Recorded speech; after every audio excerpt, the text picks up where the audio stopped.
नमस्कार दोस्तों, मैं दिनेश कुमार उपस्थित हूँ आपके सामने आज का आपका प्यारा सा सेशन लेकर आपके अपने इस परिवार में। दोस्तों, आज जो हम बात करेंगे वो करेंगे लेक्चर नंबर 3 है, जिसमें क्या चल रहा है हमारा सामान्य विज्ञान है, मतलब हमारे साइंस है, जनरल साइंस है, उसका चल रहा है, जिसमें हम चल रहे हैं फिजिक्स। फिजिक्स में हम 2 क्लास देख चुके हैं, तीसरी क्लास आज करने जा रहे हैं। चलिए करते हैं आगाज। लेकिन उससे पहले छोटी सी जानकारी कि अगर आप चैनल पर पहली बार आए हैं तो चैनल को सब्सक्राइब करें और बेल आइकन ऑन कर लें। साथ ही आप जो इसमें अपने दोस्तों को इसकी लिंक अवश्य शेयर करें अगर अच्छा लग रहा हो, पसंद आ रहा हो और अच्छा लेक्चर लग रहा हो। कंटिन्यूटी बनाएं, डेली क्लास चलेगी। क्लास डेली चलेगी, इसके लिए आपको प्लेलिस्ट बना दी जाएगी, वहां सारी क्लासें रखी हुई है। आप इससे पहले ही क्लास नहीं किए हैं तो कर लीजिएगा, बहुत इंपॉर्टेंट क्लासेस हैं। जो भी कंटेंट दे रहा हूँ ज़्यादा फालतू का नहीं दे रहा हूँ, उतना ही दे रहा हूँ जो आपकी एग्जाम की दृष्टि से महत्वपूर्ण है। ठीक है, तो करते हैं, आगे बढ़ते हैं और आगे आते हैं। तो आज जो हम पढ़ेंगे क्या क्या पढ़ेंगे, बेसिकली आज हम पढ़ेंगे न्यूटन की गति के नियम। जो न्यूटन की गति के नियम होते हैं वो पढ़ेंगे। और न्यूटन की गति के नियम क्यों पढ़ेंगे भाई, तो वो इसलिए पढ़ेंगे क्योंकि ये आपकी परीक्षा में सबसे ज्यादा पूछे जाने वाला रहेगा। हर शिफ्ट में डेली की 2 शिफ्टें तो रहेगी कम से कम, तो 2 शिफ्ट में ये मान के चलो डेली 2 क्वेश्चन आने तय रहेंगे। तो साइंस में कम से कम 2 क्वेश्चन इस मतलब पर डे के, मतलब हर शिफ्ट में एक क्वेश्चन तो तय है गति के नियम से। या तो गति के नियम आ जाएगा, या फिर जो मैंने आपको गति के समीकरण जो बताए थे वहां से आ जाएंगे। 3 समीकरण बताए थे, ये भी नियम कितने, न्यूटन के भी कितने नियम भाई, तो उसके भी कितने नियम है, 3 ही है, जो कि तीनों को हम जानेंगे। ठीक है, इसके बाद में हम पढ़ेंगे, जैसे तीनों नियम पढ़ लेंगे तो इसके बाद जानेंगे हम बल, संवेग और आवेग, ये क्या होता है, इनकी परिभाषा जानेंगे। और साथ ही हम जानेंगे उसके साथ ही घर्षण, कार्य और ऊर्जा आदि और भी है कुछ जिनको हम जानेंगे। जैसे बल जो है, बल के प्रकार अलग अलग डिवाइड करेंगे। तो अपकेंद्री बल, अपकेंद्रीय बल, दोनों तरह के बल होते हैं, वो भी समझेंगे। एक एक चीज को आज जानेंगे। अभी हमारा जो टॉपिक वाइज चल रहा है, टॉपिक चल रहा है हमारा, टॉपिक वाइज चल रहा है। और टॉपिक वाइज में अभी हम क्या कर रहे हैं भाई, अभी हम कर रहे हैं क्या, अभी आपको पढ़ा रहे हैं पूरा थ्योरेटिकल पार्ट।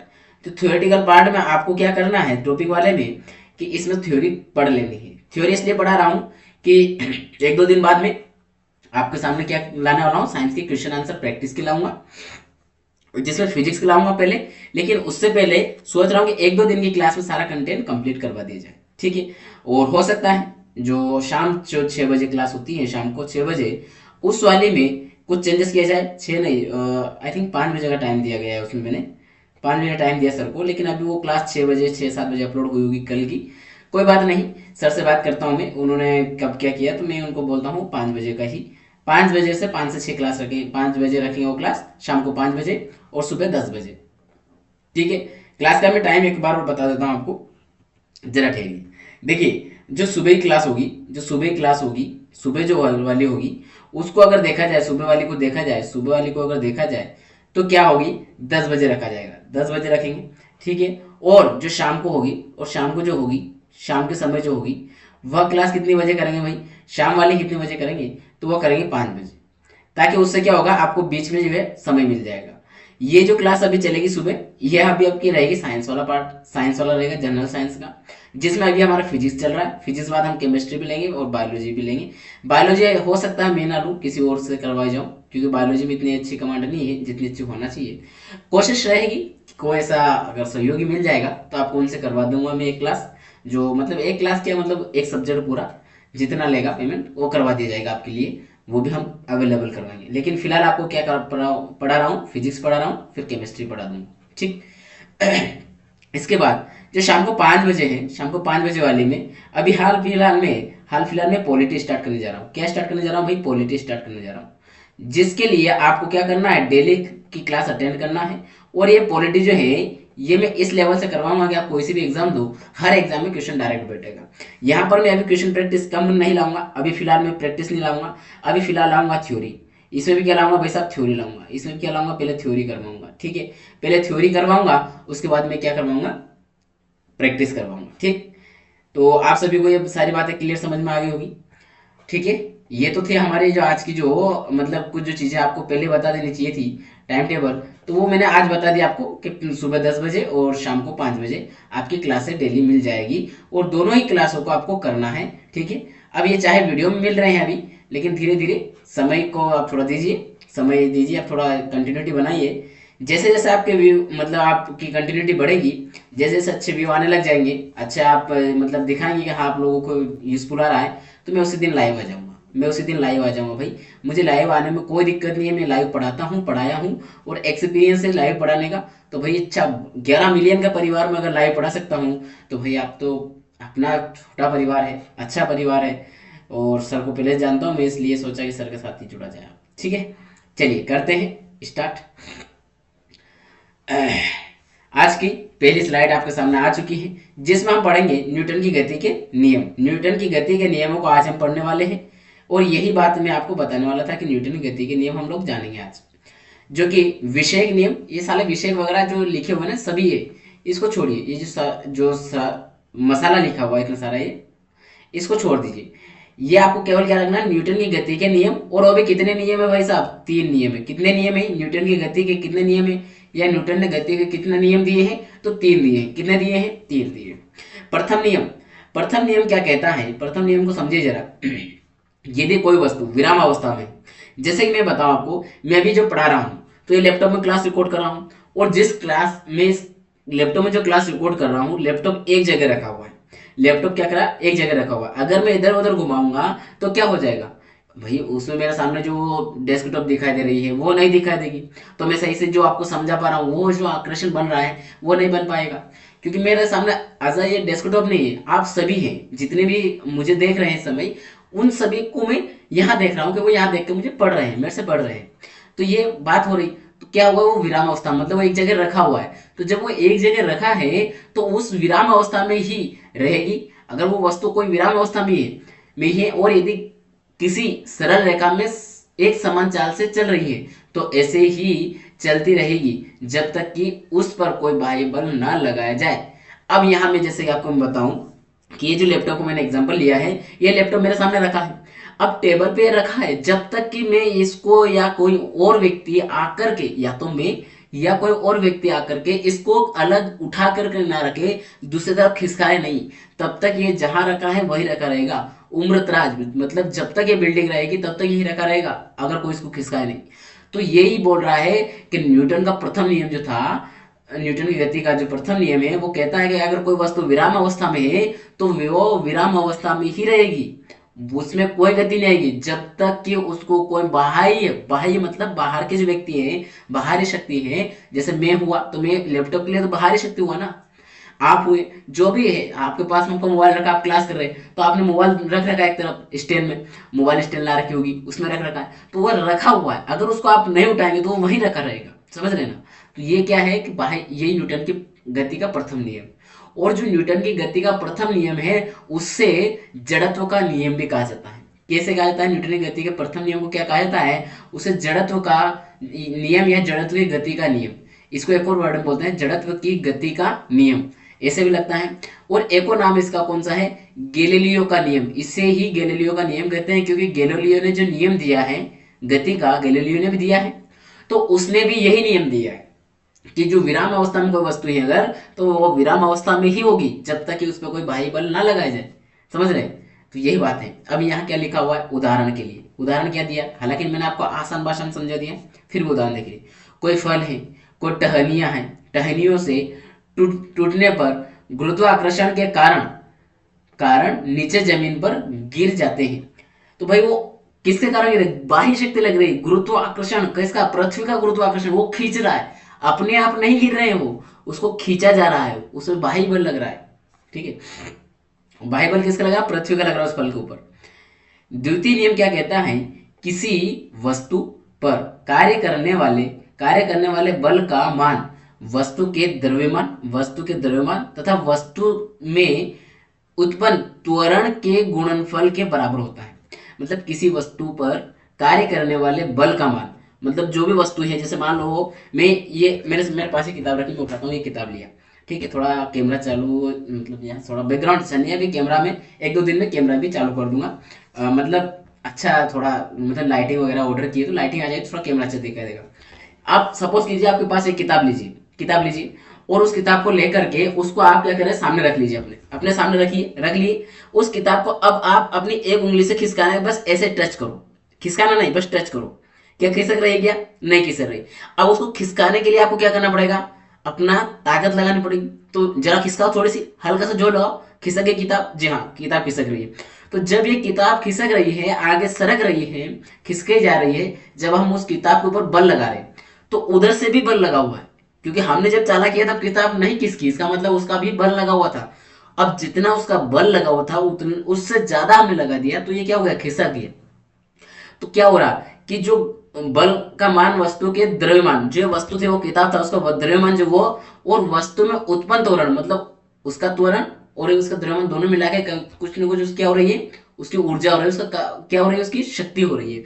वो मिला करके उन दोनों का गुणनफल कर लें तो हमारे बल के बराबर होता है। ये कहता है द्वितीय नियम। कैसे होता है? क्योंकि हमने उसके बराबर लगाया तभी तो जाके उससे ज्यादा लगा पाए, और पहले बराबर लगा उसके बाद ज्यादा गया तब जाके वो खिसका ना, तब तक किताब नहीं खिसक रही थी। समझ रहे? तो यही बात यहाँ बोलना चाह रहा है। अब आगे अगर यहाँ देखेंगे हम तो यहाँ वो एग्जाम्पल दिया, अच्छा क्रिकेट का दिया है इसलिए मैंने ये रख लिया। आपके सामने किताब का दिया मैंने, आपकी किताब आपको एज्यूम करवा करके, तो समझ गए होंगे आई होप आसान से। ऐसा नहीं है कि ज़्यादा कोई रॉकेट साइंस है इसमें समझने का, बिल्कुल सामान्य भाषा में समझा रहा हूँ साइंस को भाई। क्रिकेट, खिलाड़ी गेंद को कैच करते समय अपने हाथों को थोड़ा पीछे कर लेता है। जब गेंद आ रही है, जब जैसे आपने क्रिकेट देखते होंगे आप, तो जब मान लो किसी ने भी अच्छे से शॉट खेला और शॉट खेला और वो हवा में चली गई गेंद, हवा में जाने पर वो जो खिलाड़ी है वो गेंद जब कैच करता है तो वो हाथ पीछे की तरफ रखता है हल्का सा। क्यों रखता है?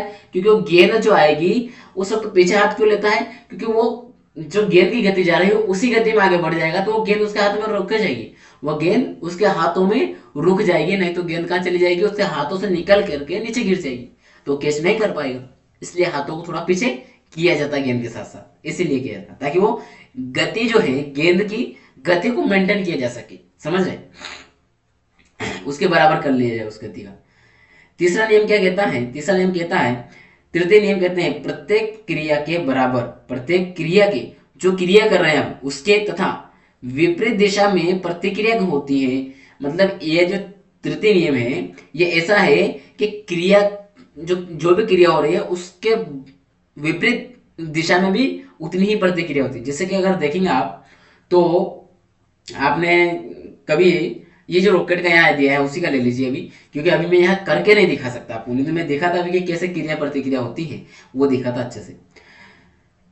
तो यहाँ रॉकेट के समझ लीजिए कि ये जो रॉकेट का जो प्रक्षेपण होता है, आपने देखा होगा वीडियो में, तो रॉकेट का प्रक्षेपण होता है तो उस वक्त क्या होता है, रॉकेट ऊपर जाता है, लेकिन उससे पहले उसके अंदर इतना ईंधन भरा जाता है कि उस ईंधन की वजह से उसके अंदर प्रेशर बनता है, और नीचे की तरफ जो ऊपर खींचता है उतना ही प्रेशर नीचे की तरफ धरती की तरफ बनाया जाता है, ताकि वह जो प्रक्षेपण है वो जो जो भी हम भेजना चाह रहे हैं जहां पर भी अंतरिक्ष में, वो वहां पर अच्छे से लैंड कर सके, वहां तक पहुंच सके। क्योंकि वो यहाँ से हवा भर के अगर जाएगा उसी गति से, तो वो जो ये गुरुत्वाकर्षण के जो ये बल है, इस बल को क्रॉस कर सके पृथ्वी की इसको, उसके बाद वो आराम से हवा में ठहर सकता है।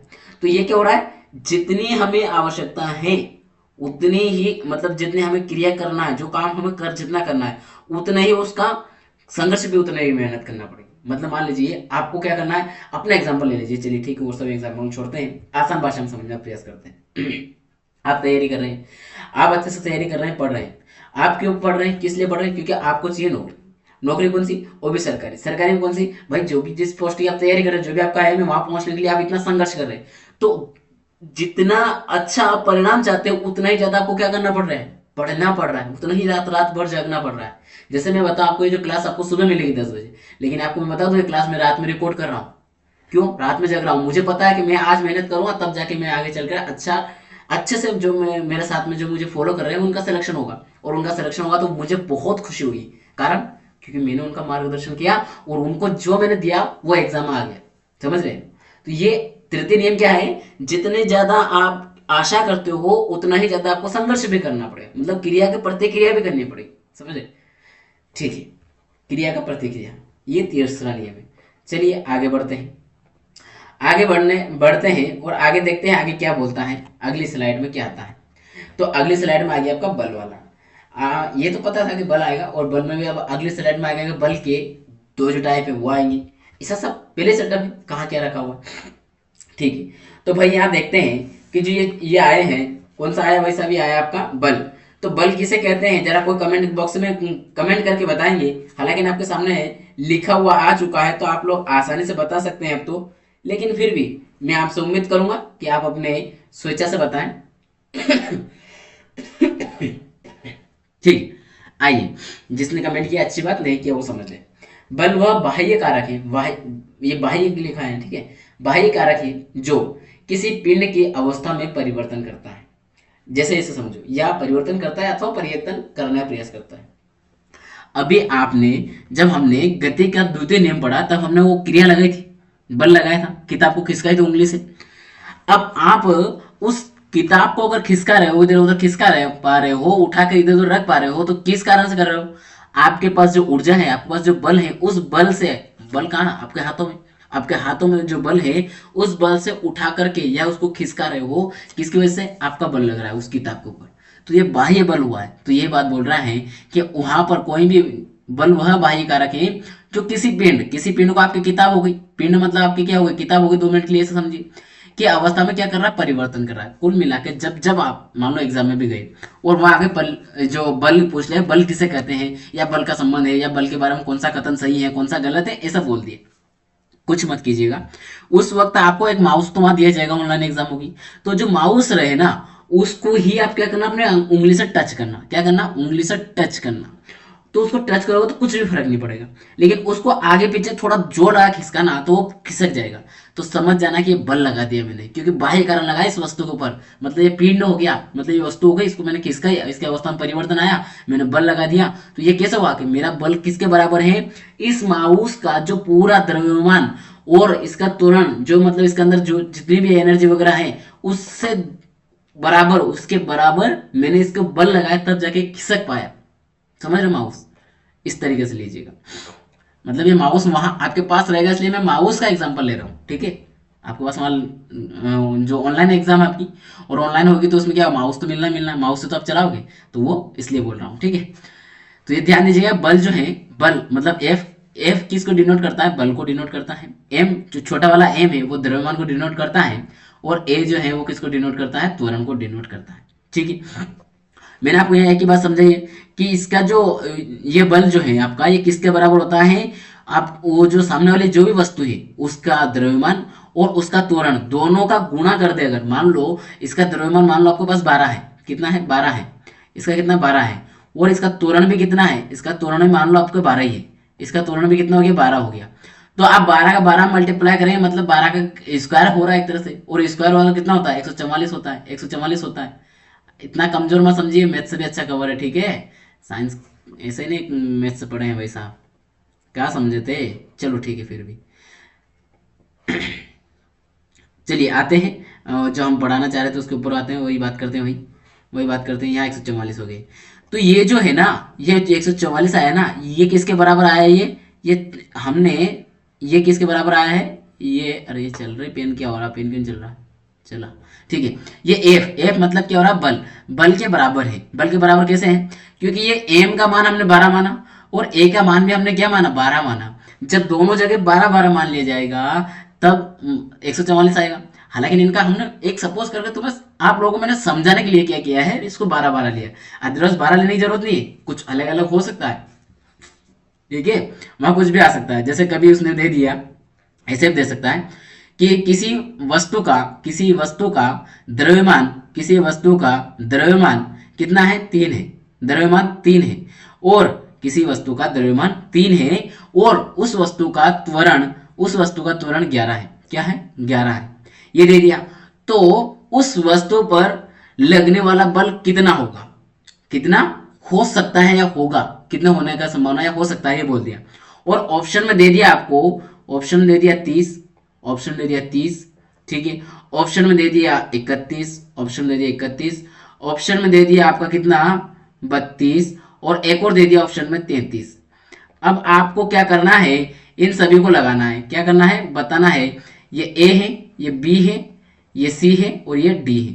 ये 33 सही नहीं लिखा तो इसको सही करता हूं मैं। आप सभी को कमेंट बॉक्स में इसका जवाब देना है कि आपका यहाँ पर जो ये जो मैं प्रश्न कर रहा हूँ इसका जवाब देना आप सभी को कमेंट बॉक्स में, चाहे मैं बता दूं लेकिन उससे पहले आपको जवाब देना है कि इसका क्या होगा, इसका क्या होगा, बताइए जरा। भाई साहब अभी मेरे पास क्या है, जो लिखने का पेन नहीं है। मैं आपको क्लियर बताऊं इतना अच्छा क्यों नहीं लिख पा रहा हूँ, उसका कारण क्या है। अभी मेरे पास पेन नहीं है, मैं केवल लैपटॉप से क्लास ले रहा हूँ और ये जो लिख रहा हूँ ना ये माउस से लिख रहा हूँ। ये कर्सर जो घूम रहा है ना ये पेन नहीं है, ये माउस है, माउस का कर्सर है। तो समझ रहे हो ना उसको कितना मुश्किल होता है माउस से लिखना। तो उससे लिख करके आपकी क्लास अभी मतलब लेट ना हो, डिले ना हो, इसलिए कर रहा हूँ क्योंकि अभी पेन टेप आना बाकी है। ऑर्डर कर रखा सब सामान लेकिन पहुंचने में टाइम लग रहा है। ठीक है, खैर तो आपको क्या करना है, अब आपको ऑप्शन बताना है। ये ए है, ये ए है। थोड़ा एक दो दिन आप थोड़ा एडजस्ट कीजिए, थोड़े ऐसी हैंड राइटिंग के साथ। कोशिश में बहुत कम लिखने की करता हूँ लेकिन यार साइंस ऐसा टॉपिक है ना एक फिजिक्स वाला कि इसमें समझाना पड़ेगा। फिर मैं ऐसी चीज़ें नहीं ले रहा हूँ कि आपको ज़्यादा समझाने पड़े। वो लूंगा मैं, जैसे मेरे पास पेन ड्राइव आएगा उसके बाद उनको भी करवाऊंगा जो ज़्यादा डिटेल में हाथ से लिख लिख के समझानी पड़ेगी। अब आपको बताना है कि ये जो है ये तो हमारा एम है, एम है, और ये तो हमारा एम हो गया। एम कैसे लिखा गया रे, ये तो हमारा क्या हो गया भाई, एम हो गया है ना।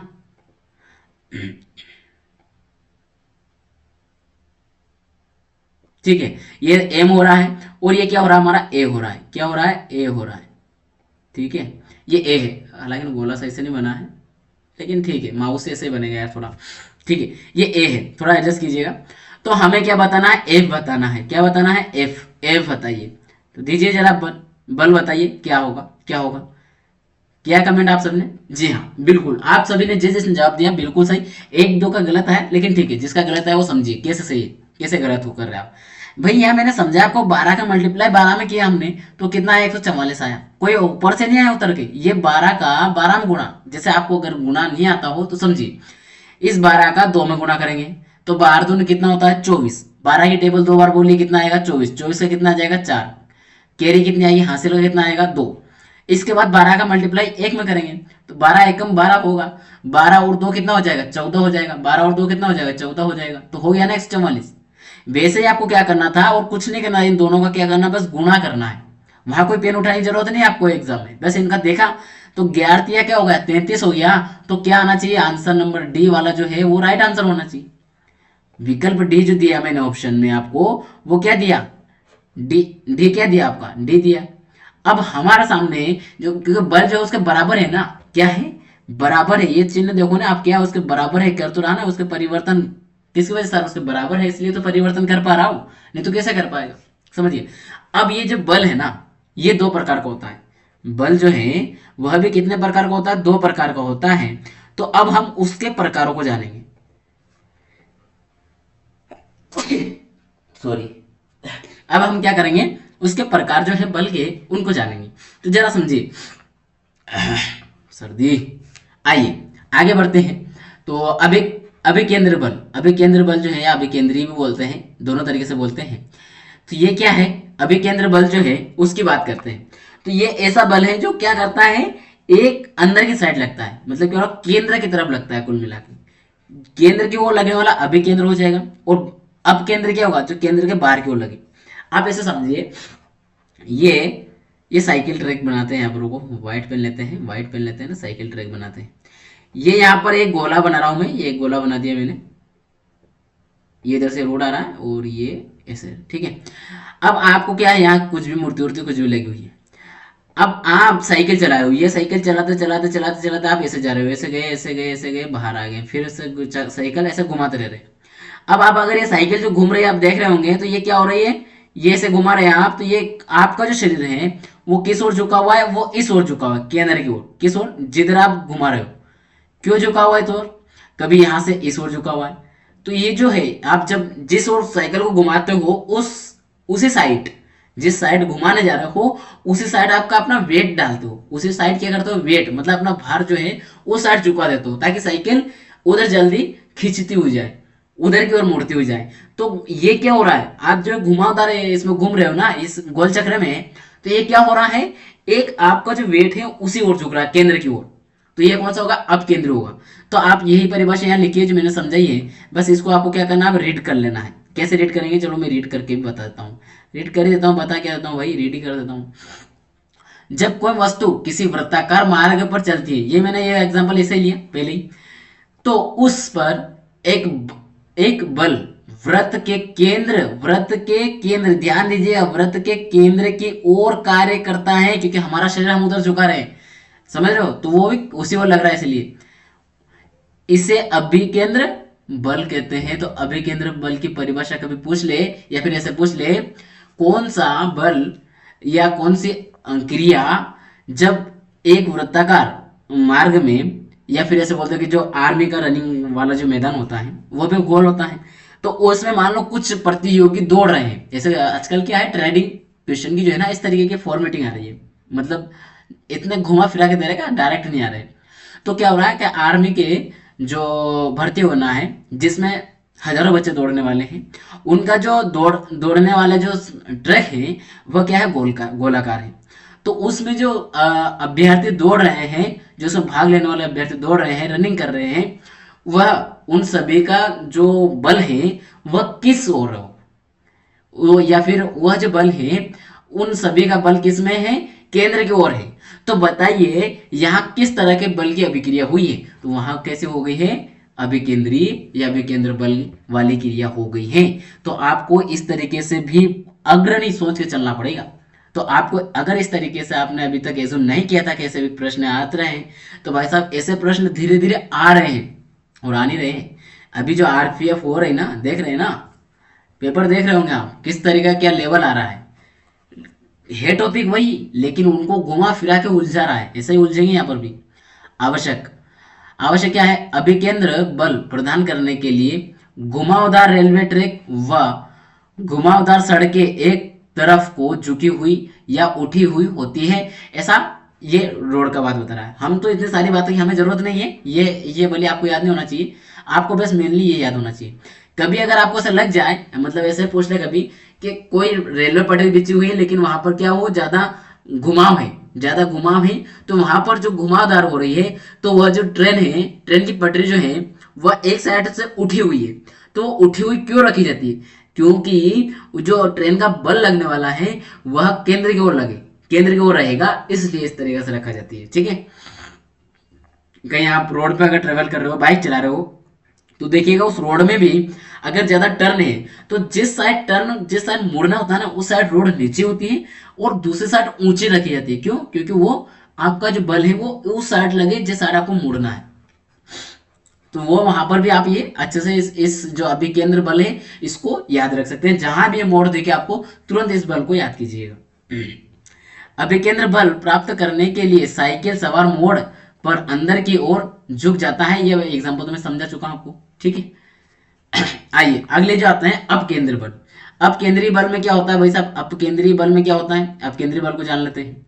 तो यह एक छद्म या आभासी बल है। आभासी मतलब बाहर की ओर, आभासी मतलब ऐसा प्रतीत होता है, पर इसमें क्या होता है, इसमें जो अभिकेंद्री में हो रहा था ना उसका उल्टा होता है। उसका उल्टा क्या, वहां बल केंद्र की ओर लग रहा था, यहाँ केंद्र की ओर नहीं लगता है, यहाँ विपरीत दिशा में लगता है, उसके बाहर की तरफ लगता है। जिस साइड हमें मुड़ना है उस साइड बल नहीं लगेगा, दूसरी साइड लगेगा। और दूसरी साइड बल लग रहा है, इसका मतलब क्या हो रहा है कि वो ये उसके लायक नहीं है। मतलब जो साइकिल चला रहे हैं हम ट्रैक पे, घुमावदार मोड़ पे, ट्रेन चला रहे हैं, बस चला रहे हैं, कुछ भी चला रहे हैं हम, उसमें अपकेंद्री बल काम नहीं करता है। घुमावदार में कौन सा करता है, अभिकेंद्री करता है। ध्यान दीजिएगा, मैं इतना बार बार इसलिए बोल रहा हूँ क्योंकि इस तरीके से जनरली क्वेश्चन आएंगे एग्जाम में इस बार। क्योंकि आप जितना आसान समझ रहे हो उतना आसान भी नहीं है, क्योंकि फॉर्म इतने डले हैं, पद कम है, तो भैया बाहर करना, उनको सिलेक्शन नहीं करना, उनको तो बाहर करना बच्चों को, ये उनका लक्ष्य रहेगा। कपड़े सुखाने की मशीन। अब देखिए कपड़े सुखाने की मशीन क्या करती है कि जब आप कपड़े धो रहे हो, कपड़े धोते हैं तब मशीन चल रही है, मान लो लेफ्ट से राइट, तो जब कपड़े सुखाना था तो उल्टी चलती है, राइट से लेफ्ट चलती है, उल्टी चलने लगती है फिर। वैसे दूध से मक्खन निकालने की मशीन, हाँ कभी आपने देखा होगा, आपने देखा भाई, मैंने तो मेरे घर पे देखा है, ये मशीन मेरे घर पे है, जो दूध से दही बनता है, दही से छाछ बनाई जाती है, और दही से छाछ जब बनती है तो उसके बीच में घी निकलता है, शुद्ध घी निकाला जाता है, ठीक है, इस मशीन से। तो इसमें क्या होता है, ये जो मशीन चलती है ना, ऐसे दोनों साइड घूमती है, ये एक साइड नहीं चलती है, ये left right left right left right ऐसे घूमती रहती है। तो ऐसे घूमेगी ना ये, तो उसमें क्या होगा कि वो जो पतला वाला है, जो द्रव है वो तो नीचे चला जाएगा, और उसका गाढ़ापन जो उस दही का, घी जो है घी के रूप में, वो ऊपर आ जाएगा तैर करके, और ऊपर आ जाए तो उसको बाहर निकाल लीजिए। तो दूध से घी अलग हो गया, छाछ अलग हो गई। दूध से दही बना, उसमें से घी अलग छाछ अलग। तो ये जो किया गया है, तो ये कभी क्या होती है, ऐसे चलती है, फिर ऐसे चलती है, फिर ऐसे चलती है, फिर ऐसे चलती है। मतलब ये इसमें ऐसे ऐसे आंकड़े बने रहते हैं। मतलब देखो यहाँ में है ना, इसको मैं एक छोटा वीडियो बना के दे दूंगा आपको, शॉर्ट वीडियो, तो और आसान होगा इसका प्रैक्टिकली। ठीक है, तो ये जो चल रहा है, अब इसमें ये ऐसे ऐसे डंडे बने रहते हैं। तो ये कभी इस साइड चलेगी, इस साइड का आगे, फिर इस साइड चलेगी, फिर इस साइड चलेगी, फिर इस साइड चलेगी। तो ऐसे चलती है वो। ठीक है, इस तरीके से चलती है दूध की जो मशीन है। दूध से ये जो मक्खन, दूध से मक्खन निकालने की जो है ना, दूध से मक्खन, यार ये इसने है ना, पता नहीं क्या किया, मक्खन से निकाला जाता है। हालांकि ठीक है, वो दूध से ही बनता है कायदा से, तो इसलिए ऐसा किया कि दूध से पहले मक्खन बनता है, फिर मक्खन से छाछ अलग होती है, घी अलग होता है। समझ रहे हैं, पूरी प्रक्रिया अपने घर पे होती है, इसलिए प्रैक्टिकली याद है। इसलिए ये जो चीजें है ना, पता है साइंस का जो लॉजिक है ना, उनको प्रैक्टिकली अगर मशीन आपने देख लिया ना दोनों, तो आप कभी नहीं भूलेंगे कि ये कैसे कर रहे हैं।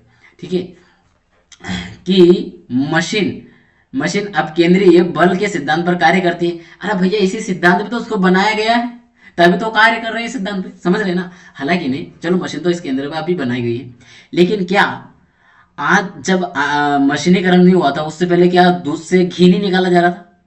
भाई बन रहा था ना, मक्खन बनता था, वही उसके बाद छाछ और ये बनते थे। कृष्ण लीला आपने देखी होगी, मक्खन चोर। तो कितना क्या कैसे क्या किया था कि भैया उसको खींचा जाता था, लकड़ी की वो बनाई जाती थी। बेचारा हमारे घर की जो महिलाएं होती थी, वह उसको खींचती थी। मैंने मेरी मम्मी को भी देखा है ये काम करते हुए। ठीक है, तो वो क्या आती है, लकड़ी का और उससे खींचती थी, आए आए के घंटे तक उसमें लगे रहते थे बेचारे, तब जाकर उसको निकाल पाते थे। समझ रहे। तो खैर, वो भी एक अच्छा पल होता है, बहुत अच्छा लगता था कभी तो, कि यार इतना संघर्ष करके घी निकाला जाता था। ठीक है, बहुत, मतलब माँ अभी मेरे घर पे है ना, अभी भी मेरी मम्मी अभी भी घी निकाल के रखती है, पता है, वो भी घर का देसी घी है, क्योंकि अभी भैंस भी है, गाय भी है। तो गाय और भैंस अगर घर पे है, तो भैया घर की चीजें रहेगी तो खाने पीने का तो रखना पड़ेगा ना। इसलिए हम डेयरी पे नहीं जाता है, डेयरी पे नहीं जाता है, यही खाने पीने में कहो जाता है, दूध हो रही। ठीक है, हाँ, मतलब घी जरूर बेचते हैं। चलिए, अब आते हैं अगले के ऊपर, और जिसमें हम जानेंगे संवेग और आवेग। इन दोनों शब्दावलियों को हम साथ साथ समझ लेते हैं। क्यों? क्योंकि संवेग का मात्रक पूछा जाता है और आवेग का भी मात्रक पूछा जाता है। इनकी परिभाषा नहीं पूछी जाती है, लेकिन कोई भरोसा नहीं है, क्योंकि जिस तरीके से लेवल अप कर रहा है रेलवे आरपीएफ में, तो लग रहा है कि एनटीपीसी में भी वो दिखाएगा दमखम, और एनटीपीसी में तो ज्यादा दिखाएगा क्योंकि वहां ज्यादा फॉर्म डले हुए हैं। ठीक है, तो अब यहाँ पर हम क्या करें, संवेग की अगर बात कर लें, संवेग की अगर बात कर लें, चलिए आ जाइए। संवेग, संवेग क्या है, किसी गतिमान वस्तु के द्रव्यमान तथा वेग के गुणनफल को उस वस्तु का संवेग कहते हैं। मतलब कोई गतिमान वस्तु है, मान लीजिए आप बाइक चला रहे हैं, तो वो जो बाइक चला रहे हैं, तो उस बाइक में आप भी सवार हैं, तो उस बाइक का जो द्रव्यमान और उसका वेग है, उसके गुणनफल को ही क्या कहेंगे, मतलब उसका वेग और उसका द्रव्यमान दोनों को अगर गुणा कर दिया जाए, तो जो प्राप्त होगा वो क्या हो जाएगा, संवेग प्राप्त हो जाएगा। ठीक है, अब जरा यहाँ देखते हैं, जरा यहाँ देखते हैं ये क्या कर रहे हैं यार, कहाँ से मैसेज आ रहे हैं सारे। खैर, आते हैं, और आगे क्या हो रहा है, इसका मात्रक क्या है, इसका मात्रक किलोग्राम मीटर है, किलोग्राम मीटर प्रति सेकंड है। क्या है, किलोग्राम मीटर प्रति सेकंड होता है। ये ध्यान देना, संवेग का क्या है, किलोग्राम मीटर प्रति सेकंड होता है। और आवेग का क्या होता है, आवेग का क्या होता है, यदि कोई बल किसी वस्तु पर कम समय तक कार्यरत रहे, तो बल तथा समय अंतराल के गुणनफल को उस वस्तु का आवेग कहते हैं। मतलब यहाँ पर भी क्या है, यदि कोई बल जो है किसी वस्तु पर कम समय तक जो कार्य हो रहा है वो कम समय के लिए हो रहा है, तो जो बल और समय अंतराल, मतलब जो हम बल लगा रहे हैं तो कम समय के लिए लगा रहे हैं, तो जो कम समय के लिए जो ड्यूरेशन बीच में रहा है बल लगाने का, वो जो रहा है कम समय का, वो जो अंतराल बीच में आया है, उस अंतराल के गुणनफल को उस वस्तु का आवेग कहेंगे। क्योंकि वो उस जब हमने बल लगाया उस वक्त उस वस्तु ने भी बल लगाया, और उस वस्तु का भी जब बल लगा तो उसी समय लगा, बस जितने समय के लिए हमने लगाया, तो वो जितना हमने लगाया उतना ही उसने लगाया। ठीक है, तो इसलिए आवेग किस समय को कहेंगे, उसी समय को, बीच वाले को। या किसी वस्तु के संवेग में परिवर्तन को आवेग कहा जाता है। मतलब उसमें जब संवेग लगाया हमने और जब संवेग लगाएंगे तो उसके अंदर हलचल पैदा होगी, जब हलचल होगी तो वो वही क्या होगा, आपका आवेग हो जाएगा। कुल मिला के आपको माउस का जो एग्जांपल दिया था मैंने बल का, वही कार्य यहाँ पर भी करना है कि आप जितने टाइम के लिए उस माउस को हिलाओगे उतने टाइम वो हिलेगा और बाकी टाइम नहीं हिलेगा। तो जब हिल रहा वो आवेग हो गया, वो हिलता हुआ। ठीक, मेनली हमें क्या याद रखना है इसमें, आवेग में और संवेग में क्या याद रखना है, आवेग और संवेग में केवल दो चीजें याद रखनी है। संवेग में आपको याद रखना क्या, इसकी जो इसका मात्रक है क्या है, किलोग्राम मीटर प्रति सेकंड संवेग का। और जो आवेग है, आवेग का मात्रक क्या है भैया, आवेग का मात्रक है आपका क्या है, न्यूटन सेकंड। क्या है, न्यूटन सेकंड है। ध्यान देना, जो न्यूटन है, न्यूटन सेकंड जो है ये आवेग का मात्रक है और किलोग्राम मीटर प्रति सेकंड संवेग का है। अब ये तो हो गया हमारा संवेग और आवेग। अब हम घर्षण को जान लेते हैं और घर्षण के साथ ही घर्षण को पूरा डिटेल में लेकर आया हूं क्योंकि हो सकता है इसका डाइवर्सिटी पूछा जा सकता है अलग अलग भाग में। भैया थोड़ी सर्दी हो रही तो हो सकता है थोड़ा आवाज़ें हो रही हो, क्षमा चाहते हैं। कुछ चीज़ें जो है एक साथ से हो रही है, लेकिन आपके एग्जाम नज़दीक हैं इसलिए हम क्लास बिल्कुल भी स्टॉप नहीं कर सकते। ठीक है। घर्षण, घर्षण बल एक संपर्क बल है। घर्षण बल क्या है, एक संपर्क बल है। संपर्क बल कैसे है, जैसे कि मैंने आपको किताब का जो एग्जांपल, चलो माउस का लीजिए, आप माउस का इसलिए लीजिए क्योंकि आप एग्जाम हॉल में किताब नहीं ले जाओगे, लेकिन माउस आपको वहां दिया जाएगा। तो जब माउस दिया जाएगा तो उसी माउस का प्रयोग किया जाए। जैसे मान लो ये माउस यहाँ रखा था, ये जहाँ आपको कर्सर दिख रहा है ये यहाँ रखा था। अब इसको मैं यहाँ से क्या कर रहा हूँ, देखना यहाँ से मैं खिसका रहा हूँ, यहाँ से मैं इसके ऊपर बल लगाऊंगा और यहाँ से खिसकाऊंगा, ये देखो खिसका रहा हूँ। तो ये खिसका है मैंने, ये खिसक रहा है, देख लीजिए ये खिसक रहा है। तो ये खिसकता हुआ यहाँ तक आया, इसके बीच में क्या हुआ, घर्षण हुआ ना, खींचता हुआ है, डंडा खींचा रहा ना।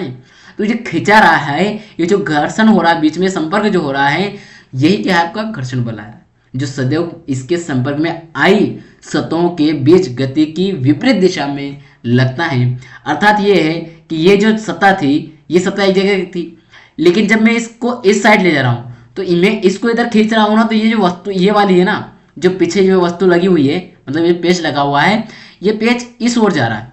मतलब मैं जब इस ओर जा रहा हूँ तो इस पेच ने जोर इस साइड लगा रखा है, तो ये विपरीत चलता है। घर्षण बल एक दूसरे का विपरीत होता है, हमेशा ध्यान रखना। घर्षण बल वह विरोधी बल है जो दो सतहों के बीच होने वाली आपेक्षिक गति का विरोध करता है। एक साथ नहीं चलता है ना वो, इसलिए विरोध करता है। घर्षण बल संपर्क में स्थित सतहों की प्रकृति पर निर्भर करता है तथा सतहों के क्षेत्रफल पर निर्भर नहीं करता। ध्यान देना, उसकी जो घर्षण बल है वो किस सतहों की प्रकृति किस तरह की है। अगर उबड़ खाबड़ वाली होगी तो भैया उसमें और ज्यादा घर्षण लगाना पड़ेगा, उसमें और ज्यादा बल लगेगा, क्योंकि उबड़ खाबड़ में समय लगता है। और अगर सतह समतल है, एकदम चिकनी टाइल्स लगी हुई है, तो वो बिल्कुल ऐसे नॉर्मल सा हल्का सा बल लगाएंगे, उसमें खिंचती हुई चली जाएगी। इसलिए ये बात यहाँ पर बोल रहा था मैं। जैसे कि मान लो आपके सामने इस तरह से एग्जाम्पल दे दिया कि एक जो बस है वह रोड पे चलती है, पक्की रोड पे चलती है, तो वह एक घंटे में 60 किलोमीटर पार करती है। एक घंटे में कितनी कर रही है भाई, वो 60 किलोमीटर जो जगह है उसको पार कर ले रही है। ऐसे कुछ भी दे दिया उसने एग्जाम्पल, ठीक है। और यह बस 60 किलोमीटर तक पक्के रोड पर चलती है, पक्का बना हुआ है। उसके बाद वह बस क्या करती है, 60 किलोमीटर चलने में 2.5 घंटा लेती है। कितना लेती है, 2.5 घंटा ले रही है। कितना ले रही है, अब 2.5 घंटा ले रही है। और जब वो 2.5 घंटा ले रही है तो यहाँ क्या कारण था कि कच्चा था, तो यहाँ 2.5 घंटा क्यों लगा उसको, जबकि यहाँ तो कितना 1 घंटे में 60 किलोमीटर का, और यहाँ दुगने से ज़्यादा। तो भैया साहब यहाँ उसको ब्रेक टच नहीं करना पड़ा, यहाँ उसको ज़्यादा बार गेयर निकालने की जरूरत नहीं पड़ी। दूसरी बात, उसको उसका जो इंजन है वह कम लोड लेकर भी खींचा हुआ चला जा रहा है, क्योंकि आसान जगह पक्का रोड है तो उसको खींचे चलेगी। लेकिन जब ये कच्चा है यहाँ से, तो ये कच्चा है तो यहाँ पर क्या हो गया, उसको बार बार रोकना, धीरे धीरे करना पड़ रही, बार बार इंजन को क्या हो रहा है, गियर निकाल के जोर लगाना पड़ रहा है, क्योंकि सभी जगह वो टॉप में तो उठेगी नहीं, कभी दूसरे में लाना पड़ेगा, कभी पहले में भी ले जाना पड़ेगा, क्योंकि उबड़ खाबड़ इतनी जगह है, कच्ची जगह है, तो इसमें समय लग रहा है, इसलिए 2.5 घंटा लग रहा है। तो यही बात यहाँ इस पॉइंट में लिखी थी, यही ठीक है। घर्षण बल के कारण ही हम पृथ्वी की सतह पर चलते हैं तथा गाड़ियों के ब्रेक घर्षण बल के कारण ही कार्य करते हैं। जो घर्षण बल के कारण ही हम क्या करते हैं, पृथ्वी की सतह पर चलते हैं तथा गाड़ियों के ब्रेक घर्षण बल के कारण ही कार्य करते हैं। मतलब कोई गाड़ी चल रही है, अब कोई गाड़ी चल रही है तो मान लो आप बाइक चला रहे हो या कार चला रहे हो या बस जो भी चला रहे हो, तो जब बाइक चला रहे हो तो आपके उस रोड पे आप नहीं चल रहे हो, बाइक चल रही है, बाइक के क्या चल रहे हैं, टायर चल रहे हैं, तो वो टायर जो चल रहे हैं तो क्या हो रहे हैं, उसमें घिस रहे हैं, उसमें घिस रहे हैं, तो क्या हो रहा है, घर्षण हो रहा है। जैसे ऐसे आवाज सुनिएगा, आ रहा है क्या आवाज आपको? ये तो ये क्या हो रहा है, मैं हाथ से हाथ घिस रहा हूँ, एक हाथ से दूसरे हाथ पे अगर घिस रहा हूँ तो उसमें क्या हो रहा है, घर्षण हो रहा है। तो ये घर्षण जो हो रहा है, और यही क्या है, हमारा घर्षण बल है। और ये जो हम ब्रेक भी लगाते हैं गाड़ियों में, तो उस समय भी क्या होता है, गाड़ी में ब्रेक लगाओ जोर से टायर खिंचाएगा तो और ज्यादा घर्षण होगा उसमें, समझ रहे? घर्षण बल स्वतः समायोजित सेल्फ एडजस्टिंग बल है, खुद से समायोजित करता है, मतलब कब कितना लगना है वो डिपेंड करता है जगह पर। ये पहले पॉइंट पहले याद है तो दिया ना, ये सेकंड वाला पॉइंट कहाँ गया, कर्सर कहाँ गया, ये रहा, इस वाले पॉइंट में सब बात आ गई क्लियर। सतह चिकनी होने पर घर्षण बल का मान कम, ये देखिए मैंने उस रोड का बताया था ना अभी एग्जाम्पल, वो यहाँ लिखा हुआ है कि घर्षण बल का मान कम होता है किसमें, चिकनी सतह जो पक्का डामर वाला रास्ता है, तथा सतह खुरदरी खुरदुरी है तो खुरदुरी होने पर घर्षण बल का मान अधिक होता है। मतलब ये रोड खराब है तो यहाँ कितना घर्षण लग रहा था उसको देखो, 2.5 घंटा लग रहा है, अधिक लग रहा है। ये लाइन में समझा चुका हूं आपको पहले पूरी। द्रवों के मध्य होने वाला घर्षण श्यानता कहलाता है। मतलब जो दो द्रव है उसके बीच में लगता है उसको क्या कहते हैं, श्यानता कहते हैं। मतलब वो द्रव द्रव से हो रहा है तो उनके अंदर का घर्षण इतना हमें दिखाई नहीं देगा ना, इसलिए उसको श्यानता कहा जाता है। ठीक है, आगे क्या आया है भैया, कार्य आ रहा है, हालांकि ना समय हो चुका है, समय हो चुका है, क्लास बड़ी होने वाली है। खैर ठीक है कि इतना बचा है कार्य, कार्य के बाद में ऊर्जा बचेगा भी, तो 2 स्लाइड और बचेगी यार, और ये समझाने की चीज़ें हैं। चलो ठीक है, अगली क्लास समझेंगे कार्य और ये जो है हमारा ऊर्जा, इनको हम अगली क्लास में जानेंगे। आज हम ये रोकेंगे क्योंकि समय हो गया है, ज़्यादा समय होने पर फिर इधर दूसरी क्लास का भी टाइम होता है। तो चलिए मिलेंगे अगली क्लास में। आप सभी का बहुत बहुत धन्यवाद, आपने क्लास पूरी की, और मिलेंगे अगली क्लास में, बने रहिए, लगातार क्लासें चल रही है। तो आज के लिए इतना ही, जय हिंद जय भारत।